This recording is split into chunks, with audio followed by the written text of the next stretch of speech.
Hi, Ed Rushman for White's Journal again. This is part 2 of 12 O'Clock High, assuming you just watched it all. Hope you liked it. One of my favorite scenes in there, and it's really not very long, is where General Savage is talking to Major Stovall. And he says, Harvey, I just need some time to get through this, to talk to the men and get them to motivate a little bit. I'm not exactly quoting here. Before they can transfer out. And Major Stovall thinks about it. He says, well, it's going to take some time to get all the paperwork done, and then I've got to check it over, and I've got to be very thorough, and that's going to take a few days, and he keeps coming up with all these ways to delay the process and to give General Savage more time.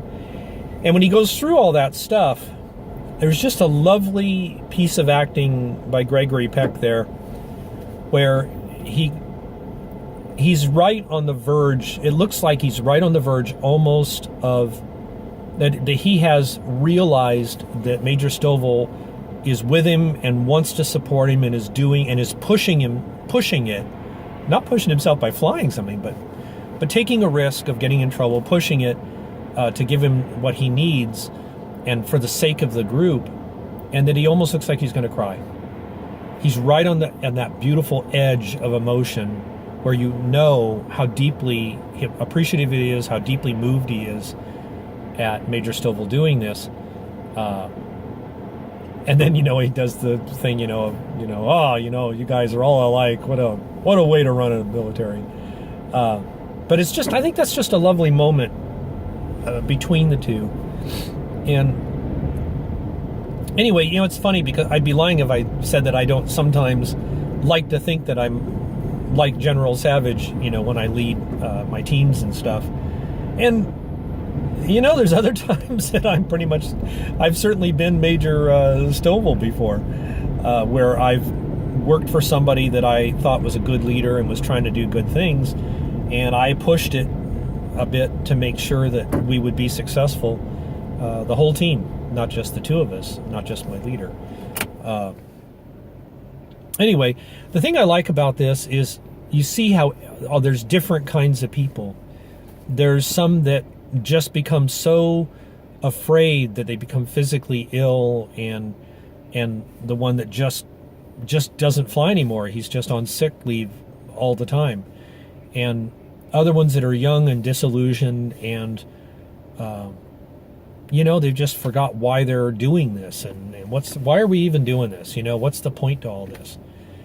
And it's not easy to reach people quickly, but you just see how General Savage works with them and everything. I just think it's really neat.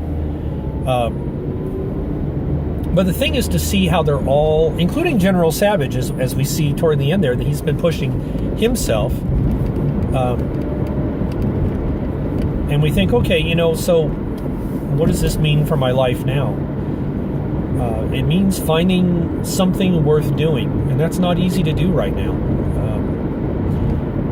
There's people that go out and really want to provide for their family, and then some motivation for them.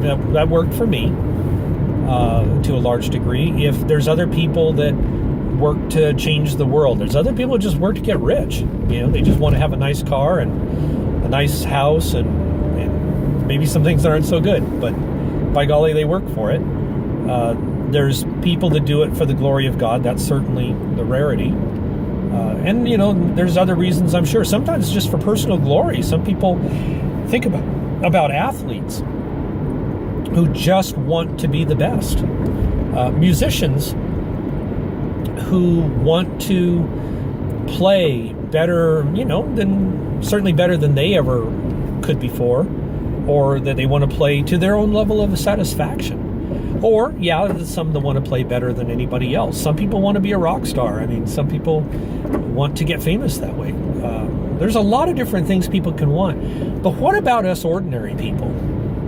For me, the work that I do, there's a certain amount of satisfaction in that when it goes well.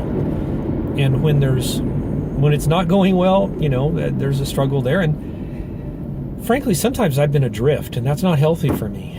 I don't have anything that's really anything for me to push against. And when that happens, sometimes I just get distracted and I waste my time on everything from videos to just a number of meaningless pursuits, and not always good ones. It's just really hard.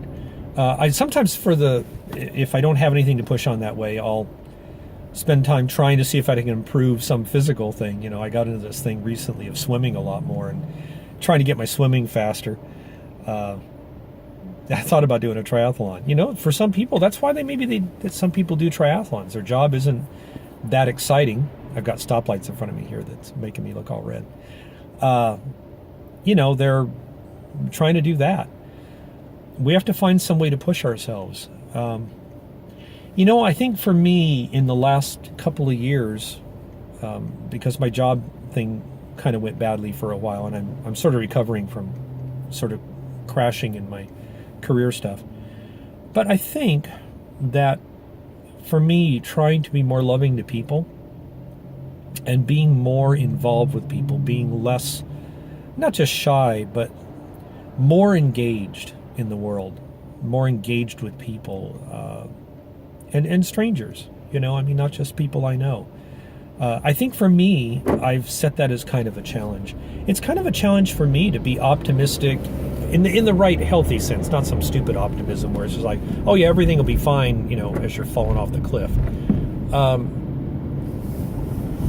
Trying to, how can I say this? Try to live more vibrantly, more brilliantly, not for this, well, yeah, maybe for the sake of doing it.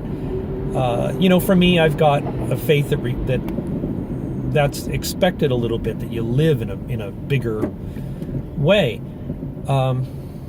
But I don't know, it seems like even in the midst of the career failures I've had and personal failures with, things with my children that haven't gone as I might have hoped, goodness knows there's a bunch of stuff that hasn't gone the way I'd like it to. I don't know, there's a beauty in the toughness of that. It's not the toughness of, being unaffected and being stoic and things happen and you don't care. It's not that. It's the strength. It's almost like a confident strength. Somebody once called it quiet confidence, that you can move through and not be moved in the wrong way. That it's kind of funny. If I hike, and this is going to sound like I'm a lot more athletic than I am, but when I hike, if I come to a hill, I instinctively want to charge it. I don't know why. It's really weird. You would think I'd slow down, but as soon as I'm going uphill, it makes me want to go faster. And of course, I can't necessarily do it very long before I get all tired out, and then I'm huffing and puffing like crazy. But it's responding to challenges or responding to problems almost in a more aggressive way, almost like, okay, this is a problem, I'm going to get through this. And when we're that way, sometimes it means that when we don't have those challenges, we are a bit adrift.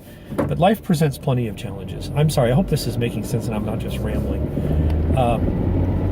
Anyhow, you can contact me if you like. There's comments, at some point I'll put a phone number on here, I don't know. I've got an idea for that, or a texting number. But hopefully this is good. Hopefully it gives you some ideas. I think there's something there for us that need encouragement and motivation. And somewhere in movies like this, it is possible for us to see that those are the big heroic things, and we can practice that smaller heroism in ordinary lives. I do it the best I can, and I'm always here if anybody wants to talk about it.